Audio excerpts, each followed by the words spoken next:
ये दास्तान हीर और रांझा के बीच बेपनाह मोहब्बत की है।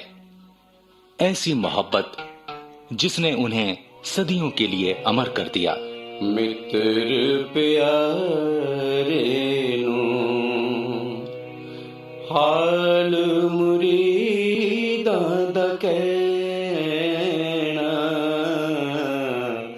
मित्र प्यारे नू तुद बिन रोग रजायां दा ओढ़न नाग निवासां ते रहना, नाग निवासां ते रहना, मित्र प्यारे नू हाल मुरीदां दा कहना, मित्र प्यारे नू। रांझे को जब हीर से मोहब्बत हुई तब जमाना जैसे दीवार बनकर सामने खड़ा हो गया, मगर रांझे और हीर को इसकी परवाह कहां थी। राजा जानता था कि हीर का रिश्ता खेड़ों के खानदान से हुआ है और अगर उनका इश्क जल्दी ही अपनी परवान नहीं चढ़ा तो हीर को जोर जबरदस्ती से खेड़ों के खानदान में ब्याह दिया जाएगा और हीर पराई हो जाएगी। मगर फिर भी रांझा हीर के सिवा और कुछ सोचने समझने के लिए तैयार ही नहीं था। हीर के इश्क की बात अभी तक तो मेहर चोचक और मलकानी को ही मालूम थी, मगर जब उसके गुस्सेल भाई सुल्तान को इसकी भनक लगी तो वो आंख बबूला हो उठा और मरने मारने की बात करने लगा। जाहिर है ये सब बातें हीर के रास्ते में रुकावटें खड़ी कर रही थी। उसके लिए अब रांझे से मिलना भी मुश्किल होता जा रहा था। ऐसे में अपने दिल का हाल बयान करने के लिए हीर अपनी सखी साजदा को रांझे के पास भेजती है।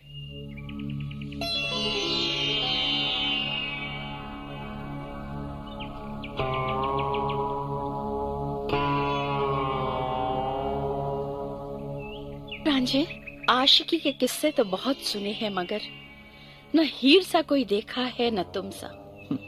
देखो, हीर का कहना है कि इश्क के रास्ते पर मुश्किलें बढ़ती जा रही हैं। घर वालों ने सांस लेना तक दुश्वार कर दिया है। तुम तो जंगल में आराम से बांसुरी की तान खींचते हो। मैं जिस राह से गुजर रही हूँ उसकी टीस को मैं ही महसूस कर सकती हूँ। मैं जानती हूँ मेरे बिना तुम्हारी जिंदगी भी जिंदगी नहीं, और मैं तो तुम्हारे बिना कुछ भी नहीं। हो सके तो अपने और मेरे लिए खुदा से दुआ करना। मैं जानती हूँ तुम धुन के पक्के हो, खुदा से अपने तार जोड़ सकते हो। पीर फकीरों की दुआओं में बहुत दम होता है। कौन जाने कोई दुआ हमें भी इस मुश्किल से निकाल दे। ठीक है, मैंने हीर की बात सुन ली। जाओ, अब तुम जाओ। हीर की तो सुन ली, अपनी कुछ नहीं कहोगे? क्या जवाब दूंगी मैं हीर को? कह देना रांझे ने तुम्हारी सुन ली, और अब खुदा रांझे की सुने या ना सुने, यह खुदा की मर्जी।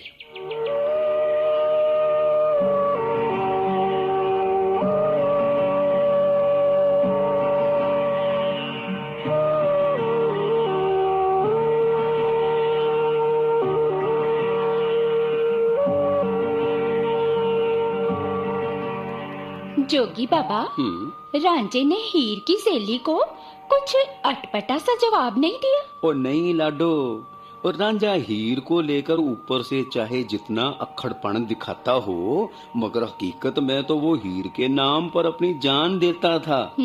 जब हीर ने अपनी सखी के साथ रांझे के पास अपना पैगाम पहुंचाया तो हीर की मजबूरियों को समझते हुए रांझा दिल ही दिल में तड़प उठा। अच्छा, तब तो उसने कुछ ना कुछ जरूर किया होगा। बिल्कुल, वही रांझे को याद आया कि हजरत पीर ने उससे वादा किया हुआ था कि वो जब भी उन्हें सच्चे दिल से याद करेगा वो उसकी मदद के लिए जरूर आएंगे। बस हजरत पीर की आस लेकर ही रांझा वुजू करके बैठ गया और उन्हें याद करने लगा। वो कैसे? वो ऐसे कि रांझे ने बांसुरी बजा बजा कर हजरत पीर की इबादत करनी शुरू कर दी। अच्छा।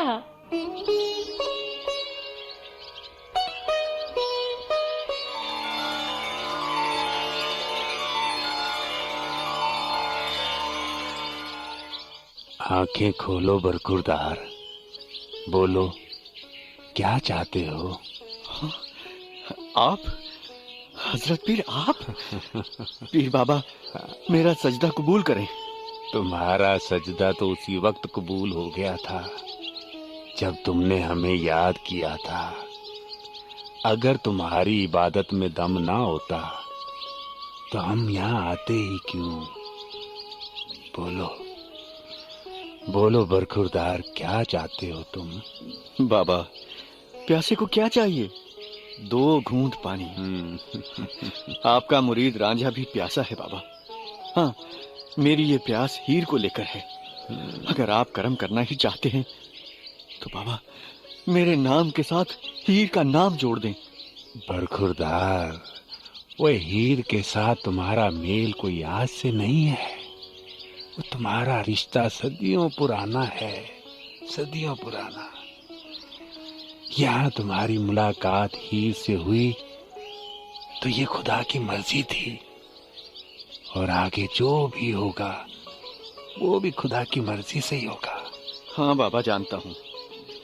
खुदा की मर्जी के सामने मेरी बिसात ही क्या है। मगर पीर बाबा, आपकी आवाज तो खुदा तक पहुँचती है ना। आप क्यों नहीं कहते उससे कि वो करम करे मुझ पर, मुराद पूरी करे मेरी। बाबा, इस दुनिया से मेरा कोई लेना देना नहीं है। मेरी डोर तो हीर से बंधी है, हीर से। बस बाबा, एक वो मुझे मिल जाए तो मुझे सारी दुनिया मिल जाएगी बाबा।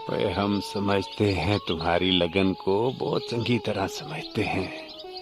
देखो, कल क्या होगा ये तो खुदा ही जाने, मगर हम इतना जरूर कहेंगे कि तुम हीर के लिए फकीर बनोगे, और हीर भी तेरे बिना दुनिया के सारे सुख हराम समझेगी। बाबा, हाँ, अल्लाह सबकी सुनता है, तुम्हारी भी सुनेगा। हीर को पाने की तुम्हारी मुराद पूरी तो जरूर होगी, मगर इसका अंजाम क्या होगा ऐते खुदा जाने। पीर बाबा, हीर एक दिन मेरी होगी, मेरे लिए इतना ही काफी है। अंजाम की परवाह ही नहीं है मुझे। हाँ हजरत पीर, हाँ, मुझे अंजाम की परवाह नहीं है। तू तो सचमुच दीवाना है वे।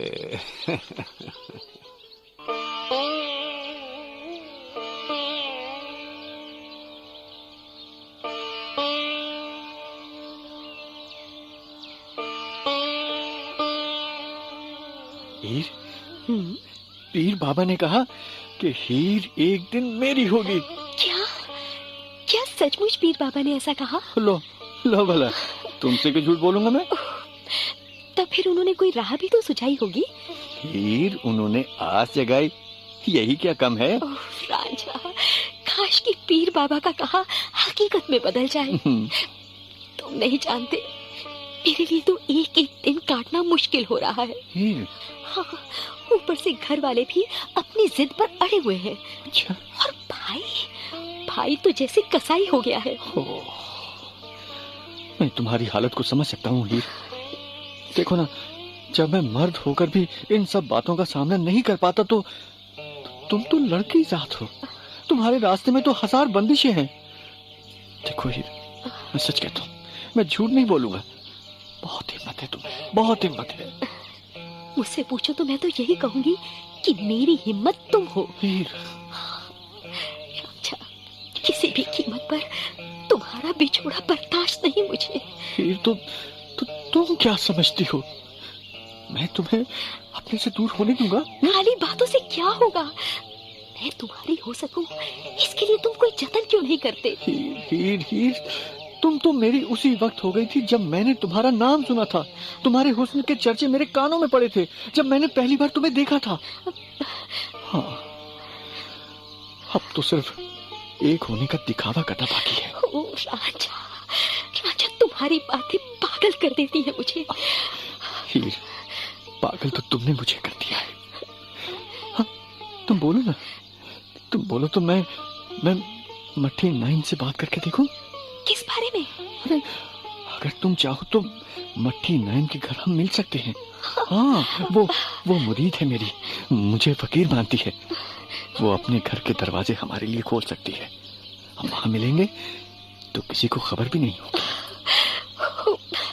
राजा, चाहे जो करो, अब मैं तुम्हारे बिना रह नहीं सकती।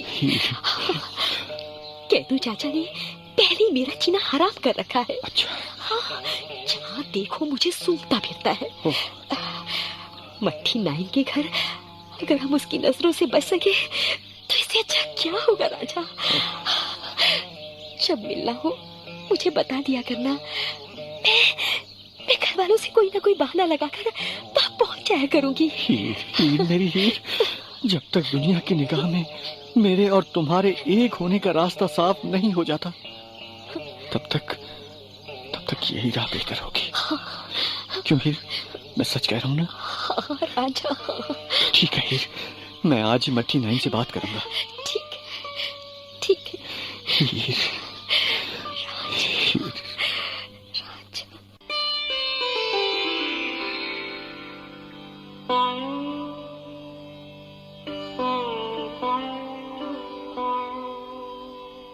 हीर और रांझा तो एक दूसरे के लिए जैसे पागल थे। एक दूसरे का दीदार कर सकें, इसके लिए वो कुछ भी कर सकते थे।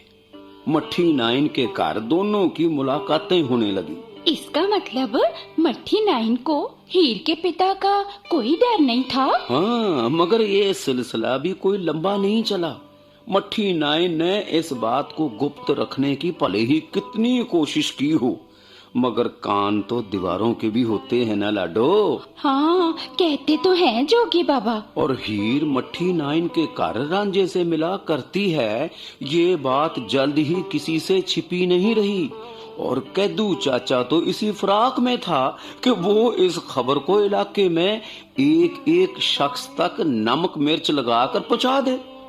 एक बार जब हीर रांझे से मिलने के लिए मट्टी 9 के घर गई हुई थी, तभी देर होने पर उसकी माँ मलकानी उसे लेकर परेशान हो उठी और उसे खोजने घर से बाहर निकल पड़ी। अच्छा। रास्ते में मिल गया कैदू। बस कैदू को तो मौका मिल गया।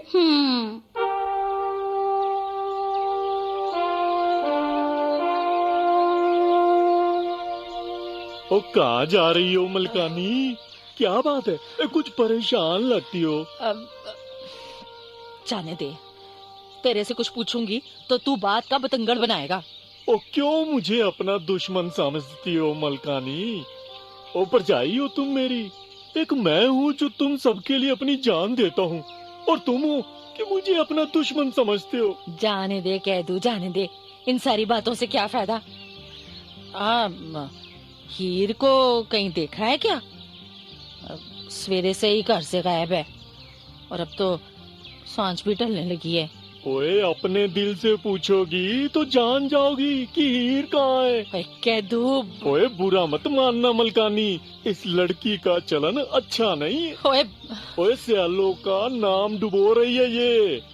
भाई मुखिया है, इस लिहाज से सामने तो कोई मुंह नहीं खोलता, मगर पीठ पीछे किसी की जुबान बंद नहीं रहती। मैंने ना सिर्फ हीर के बारे में पूछा है। ओ, मैं भी तो हीर का ही रोना रो रहा हूँ। ओ, हीर को ढूंढना है तो रांझे को ढूंढो, हीर अपने आप मिल जाएगी। ओ, जरा सोचो मलकानी, ओ कब तक ढील दोगी लड़की को? ओए, उसकी लगाम क्यों नहीं खींचती? ओ, क्या तुम सोचती हो कि खेड़ों को इसकी खबर नहीं लग रही होगी? ओए, जब वो मुंह खोलेंगे तो क्या होगा? ओ, कितना खून खराबा होगा। क्या इस बात का एहसास नहीं है तुम्हें? देख कैदू, अगर तेरी बात सच हुई और हीर रांझे के साथ हुई ना, तो उनके लिए मेरे से बुरा कोई नहीं होगा। मैं भी गांव के कुछ लोगों को बोलती हूँ कि वो जैसे भी हो हीर को ढूंढ कर लाएं। हाँ, एक बात और कहती हूँ, अगर तेरी बात झूठ निकली तो। ओए, मेरी बात झूठ निकली तो जो सजा काले चोर की वो मेरी। याद रखना ये बात। हाँ हाँ।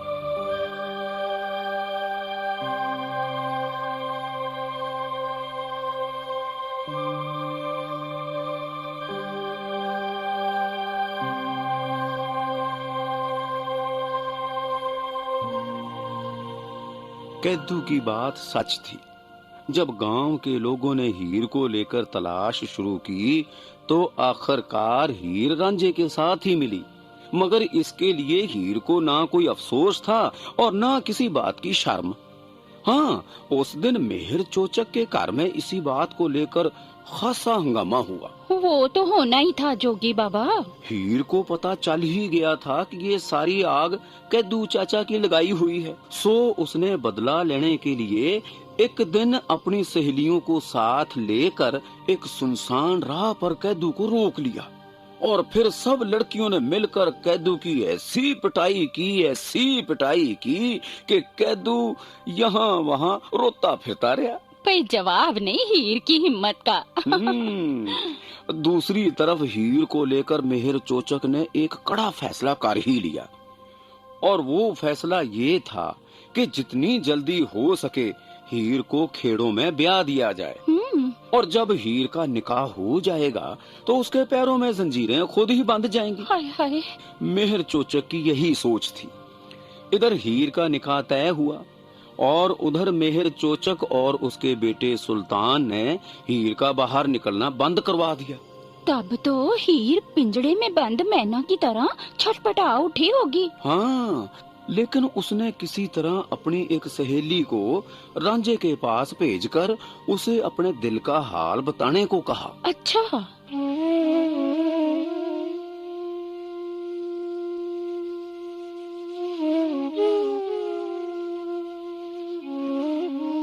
ओह, तो क्या ये सब सच है? हाँ। उड़ती उड़ती बात कानों में पड़ी तो थी कि हीर की शादी तय हो गई है, मगर यकीन नहीं आ रहा था। और अब जबकि हीर के दीदार के लिए भी तरस कर रह गया हूं मैं, तुम ये खबर लाई हो। अब तक तो उम्मीद पर जिंदा था, उम्मीद भी टूट गई। बुरा मत मानना, हीर ने ये सब तुम्हें पहले बताया था। मैं जानती हूँ। उसने तुम्हें ये भी कहा था कि मुझे यहाँ से दूर ले चलो, मैं तुम्हारे बिना नहीं रह सकती। कहाँ ले जाता उसे, कहाँ ले जाता? जंग सियालों के एक एक आदमी की निगाह मुझ पर है, मुझ पर। सबकी नजरों से बचाकर कहाँ और कैसे उड़ाकर ले जाता हीर को? सालिम जमाने कितने दिनों तक उसे मेरे साथ रहने देता? मैं उसे ले जाता और दुनिया में रुसवा कर देता। अरे मैं तो मर्द हूँ, जमाने भर के जख्म सह सकता हूँ मैं, मगर वो तो डाल की कोमल कली है। वो ये सब कैसे बर्दाश्त करती? हीर के बारे में गलत सोच रहे हो तुम। उसमें बर्दाश्त का मादा तुमसे कहीं अधिक ही होगा। कामनी, तुम्हारे लिए किससे नहीं टकराई वो है? इलाके में बदनाम हुई, अपने माँ बाप की नजरों में गिरी, भाई दुश्मन हो गया उसका। और एक वो है कि उसकी जुबान पर तुम्हारा और सिर्फ तुम्हारा ही ना है। हाँ, उसकी सहेली हो ना तुम तो सिर्फ उसकी ही सुनोगी। मेरे दिल का हाल क्या है ये तुम क्या जानो? अरे हीर के इश्क की आग में न जाने कब से जल रहा हूं मैं, और अब न जाने कब तक ये जलना यूं ही जारी रहेगा। हीर मेरे सामने ही पराई हो जाएगी, खेड़ों के खानदान का सैदा मेरे सामने ही उसे डोली में बैठा कर ले जाएगा और मैं खड़ा सिर्फ तमाशा देखता रहूंगा, सिर्फ तमाशा। खैर, मुझे किसी से भी कोई शिकायत नहीं, हीर से भी नहीं। नहीं, हीर को लेके शिकायत कर भी कैसे सकते हो तुम, हैं? बस इतना जान लो कि वो बेवफा नहीं, मजबूर है। उसका दिल कल भी तुम्हारा था, आज भी तुम्हारा है और जन्मों जन्मों तक तुम्हारा ही रहेगा। बस इतना ही कहलवा भेजा था हीर ने। ठीक है, तब फिर 2 बोल हीर को भी बोल देना, उससे कहना कि मुझे उससे कोई शिकायत नहीं। अभी तक सब्र से काम लिया है तो मेरे सब्र का इनाम मुझे मेरा खुदा देगा, मेरा खुदा। मैं तो आज भी उसका आशिक हूं और मरते दम तक रहूंगा। आशिकी की डगर पर रिवाज यही है, कि माशूक अपनी माशूका के प्यार में जले तो सही, मगर मगर उफ ना करे।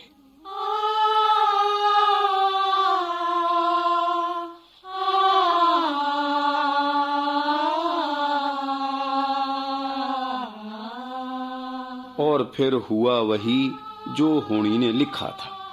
हीर के निकाह का दिन भी आ पहुंचा। खेड़े बरात लेकर मेहर चोचक के दरवाजे पर आ पहुंचे। तब तो सैदा दूल्हा बना हुआ खुशी से फूला नहीं समा रहा होगा। तो भाई इलाके की सबसे हसीन लड़की हीर के साथ उसका निकाह होने जो जा रहा था। भाई काजी ने निकाह की रस्में पूरी करते हुए सैदे से हीर के निकाह को लेकर हीर की रजामंदी चाहिए।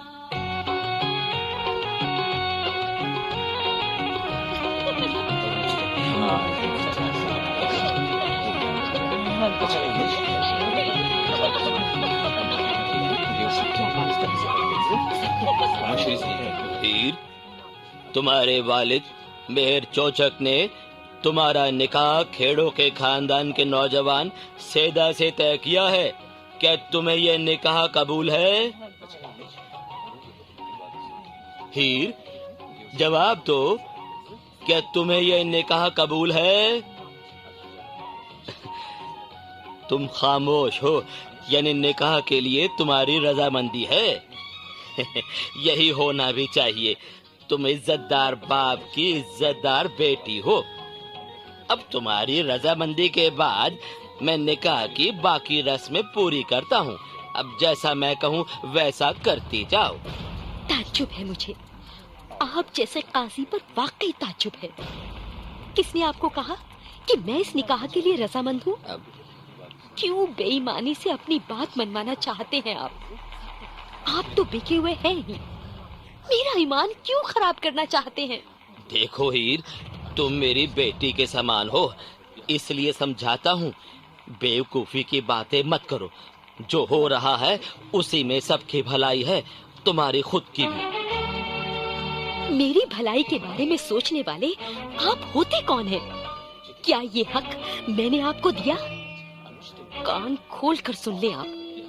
निकाह को लेकर अगर किसी के लिए मेरी रजामंदी होगी तो वो सिर्फ रांझे के लिए होगी।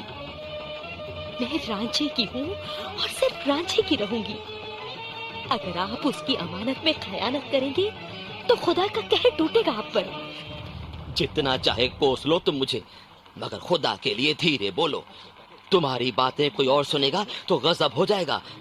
क्यों अपने खानदान की इज्जत सरे बाजार नीलाम करना चाहती हो? उस खानदान की इज्जत की मुझे क्या परवाह, जिसे मेरी हसरतों की परवाह ही नहीं। क्या यहाँ एक भी शख्स ऐसा है जो मेरे बारे में सोचे, हाँ, जो मेरी भलाई चाहे? यहाँ तो सब तमाशबीन ही नजर आते हैं। तुमसे बहस करना बेकार है। बेहतर होगा तुम अपना मुंह बंद रखो। फैसला हो चुका है कि तुम्हारा निकाह सिर्फ सैदा से ही होगा। हाँ, आप सब जबरदस्ती तो कर सकते हैं, मगर रजामंदी से अपनी बात मनवा नहीं सकते। निकाह मेरा होना है और मैं किसी भी कीमत पर रांझे के अलावा किसी और की होने को तैयार नहीं। फिर आप होते ही कौन है? अगर दुनिया भी मेरे कदमों में आ गिरे तो भी मैं रांझे के सिवा किसी और से निकाह के लिए तैयार नहीं। रांझा है तो जान है, जान है तो रांझा है। पागल लड़की, अभी भी होश में आ। क्यों अपनी बर्बादी के बीच बो रही है? अरे माँ बाप की इज्जत क्यों नीलाम करेगी तो दोजख की आग में जलेगी। दोजख की दोजख में जाएंगे आप? चांदी के चंद सिक्कों के लिए अपना ईमान क्यों बेच रहे हैं आप? मौत तो आपको भी आएगी। खुदा के दर पर खड़े होकर क्या जवाब देंगे आप? क्या आपका खुदा कभी आपको माफ कर सकेगा? क्या खुदा का कहर आप पर नहीं टूटेगा? और फिर मेरा निकाह तो रांझे के साथ पहले ही हो चुका है। तेरा दीवानापन तुझसे ये सब कहलवा रहा है हीर। क्या तू जानती नहीं कि इस्लाम में निकाह तभी माना जाता है जब निकाह के गवाह हो? तेरे निकाह के गवाह कौन है? खुदा गवाह है मेरे निकाह का। क्या आप जानते हैं कि मोहब्बत करने वालों का निकाह रसूल की पवित्र रूह बड़ा करती है? नूर की दुनिया के फरिश्ते बाराती बनकर आते हैं और जन्नत की हूरें दुल्हन को सजाती सवारती है। जिस हीर का निकाह इस तरह हुआ हो, उसकी दोबारा शादी क्या जायज मानी जाएगी? पापी तो पहले ही है आप। अब खुदा की मर्जी में दखल देकर क्यों अपने पापों की गठरी भारी करना चाहते हैं आप? तुझसे तो बात करना ही बेकार है गुस्ताख लड़की। तेरे बाप का ख्याल करके चुप हो, वरना फतवा जारी कर देता कि तुझे पत्थर मार मार कर खत्म कर दिया जाए। जिस्म पर कोड़े लगवाता, तेरे फांसी चढ़ाने का हुक्म सुना देता। तो अपनी तमाम हसरतें पूरी क्यों नहीं कर लेते आप? मैं तो फिर भी रांझे की हूँ और उसी की रहूंगी। और आपका क्या हाल होगा इसका शायद आपको अंदाजा नहीं। कयामत के दिन फरिश्ते आपसे गिन गिन कर हिसाब लेंगे। हीर! जोगी बाबा, काजी इतना तो समझ ही गया होगा कि उसे हीर की रजामंदी किसी भी कीमत पर हासिल नहीं होगी। हाँ लाडो, उसने पता क्या कराया? क्या कराया? मेहर चोचक को अकेले में ले जाकर कहा कि ये निकाह तभी मुमकिन है जब हीर की ना को भी उसकी रजामंदी माना जाए। निकाह के झूठे गवाह तैयार किए जाएं और मैं निकाह नामे पर अपने दस्तखत कर दूं। ओहो! ऐसा करने के सिवा और कोई रास्ता भी नहीं। मेहर चोचक को भी काजी की बात में दम नजर आया और उन्होंने हाँ कर दी। हाय हाय, ये तो हीर के साथ बहुत बुरा हुआ। ओ भाई, इसके पीछे उसके साथ ये सोच भी जुड़ी थी कि अगर बारात घर आकर खाली हाथ वापस लौटेगी तो उनकी जमाने भर में रुसवाई होगी। और फिर काजी ने इस साजिश को हकीकत का जामा पहना दिया। हीर चीखती चिल्लाती रह गई और उसकी डोली उठ भी गई। हाय हाय।